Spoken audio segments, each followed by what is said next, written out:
municipales ici qui ont acheté des terrains, fait des demandes de permis, revendu les bâtiments.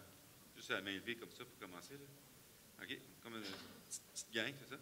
Donc, des filets pour de la promotion immobilière. En tout cas, vous avez sûrement déjà entendu en masse là, les problèmes qu'on a des fois quand on va au CCU, qu'on va dans les comités d'urbanisme, puis que là, on est rendu à la 3e version du bâtiment. Puis que même des fois, j'en ai entendu des histoires d'horreur où ça se rend pendant un an de temps, en tout cas, 6 fois. Donc, comment on évite ça? C'est ça la question que je voulais aborder avec vous aujourd'hui. Donc, dans le fond, on va regarder premièrement la structure des municipalités. Notre groupe à nous autres, quand on construit, on a des fonctions dans notre groupe, puis après ça, on va regarder comment faire fonctionner tout le groupe ensemble. Donc, premièrement, les fonctions municipales. On l'oublie, mais nos élus sont là, on l'a voté pour. Fait qu'il faut les faire travailler, ce monde-là. C'est eux aussi qui nous donnent le permis pour construire. On ne le réalise pas toujours, mais à un moment donné, ça devient eux qui signent le permis. Donc, ensuite, naturellement, il y a les comités de consultation citoyenne. Dans le passé, ce qui est arrivé, c'est qu'il y avait des projets qui étaient contestés, puis il y avait des manifestations. Donc, pour éviter les manifestations sur les rues, ils ont créé ce qu'ils appellent des comités. Comme ça, les citoyens peuvent aller se plaindre ou porter des commentaires sur les projets, et ça les enlève de la rue.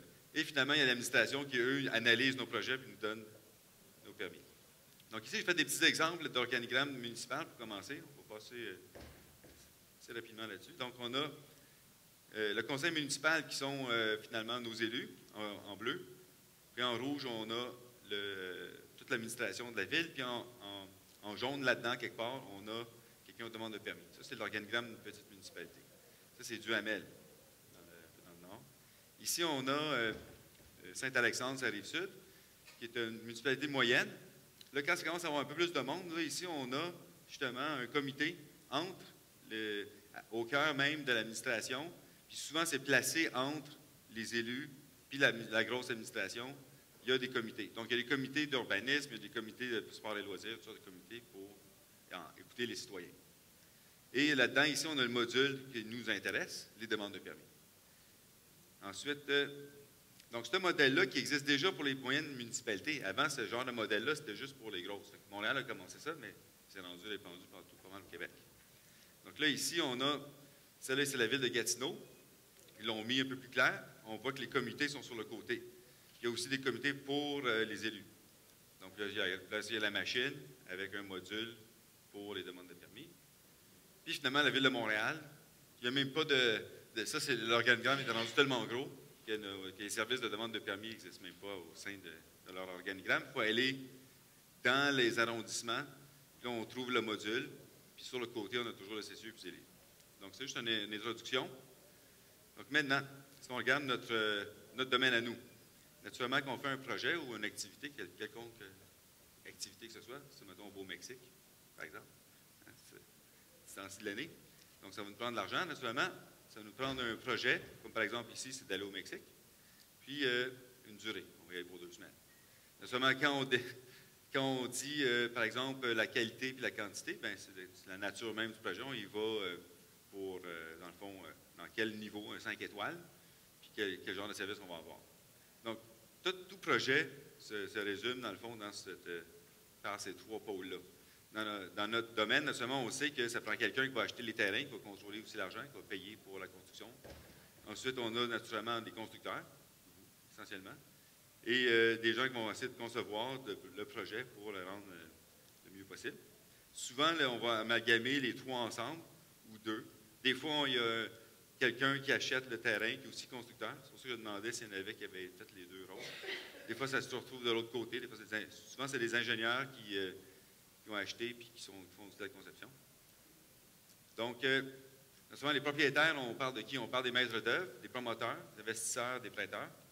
Donc, les autres contrôlent les terrains puis les ressources financières en faisant les transactions d'achat et de vente.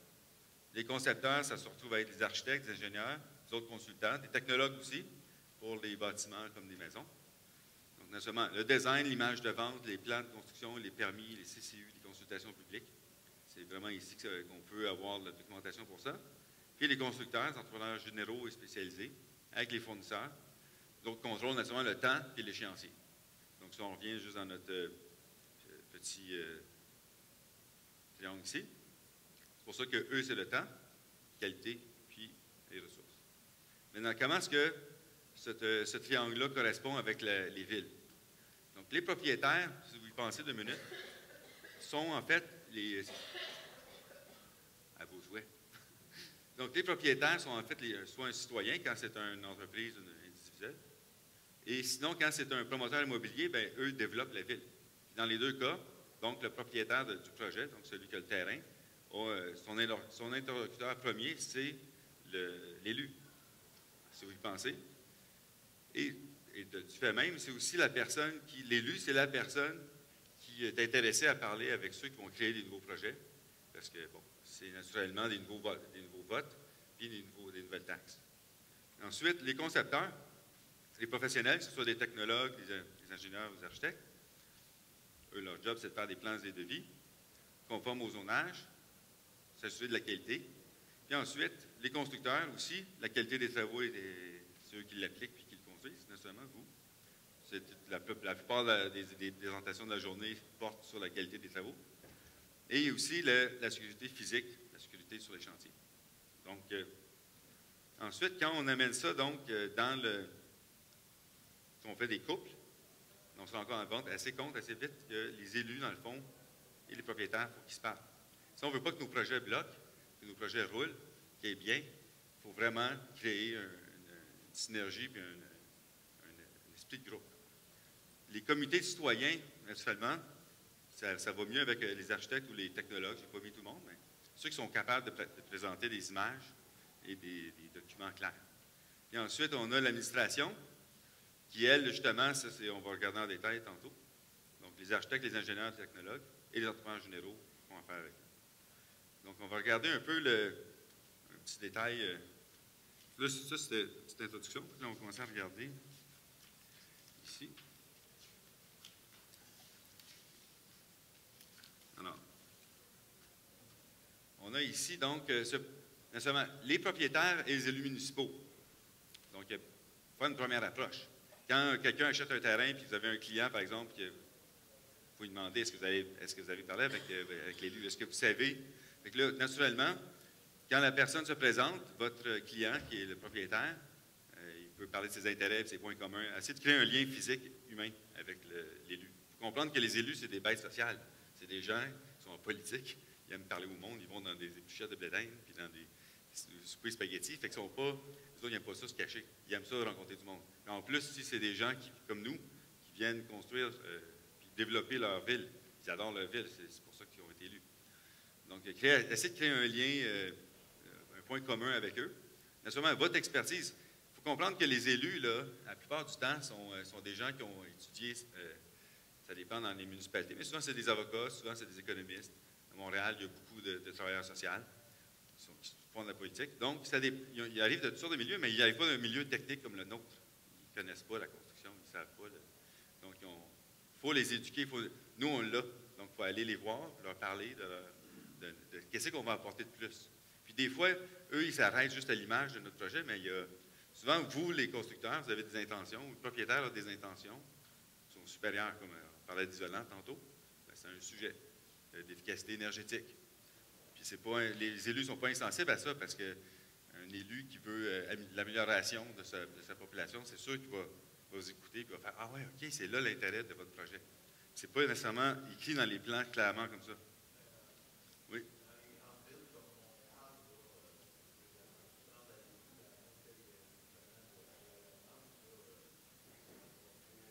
Non, bien, ça c'est effectivement c'est pas dans tous les cas parce que c'est sûr que tu as l'élu, à Montréal, tu as plusieurs échelons. Mais tu as le conseil de ville. Le conseiller de ville, lui, c'est dans un arrondissement, tu as le maire de l'arrondissement. Effectivement, peut-être que tu ne vas pas parler au maire directement, mais tu as toujours 4-5, dans un arrondissement, 4-5 conseillers de ville. Ah non, c'est surprenant. Si vous essayez, vous allez voir la réponse que... Non, mais en tant que propriétaire, c'est ça que je veux dire. Faut que tu aies en tant que propriétaire. Faut que tu... Toi, tu es propriétaire? OK. Oui, mais c'est ça, exact. Mais c'est pour ça qu'il faut aller parler. C'est ça que ici, je donne la technique. Moi, ben, c'est ça, ben, mes clients que j'ai, ça ne prend pas 3 ans pour avoir des permis parce qu'on essaie de. On va voir l'élu avant d'aller porter nos plans. Puis on travaille en attaque sur les 2 fronts. Fait que, ici, donc, ça, il faut expliquer un peu nos objectifs. Ça, c'est juste une rencontre de 15 minutes. Puis, en tout cas,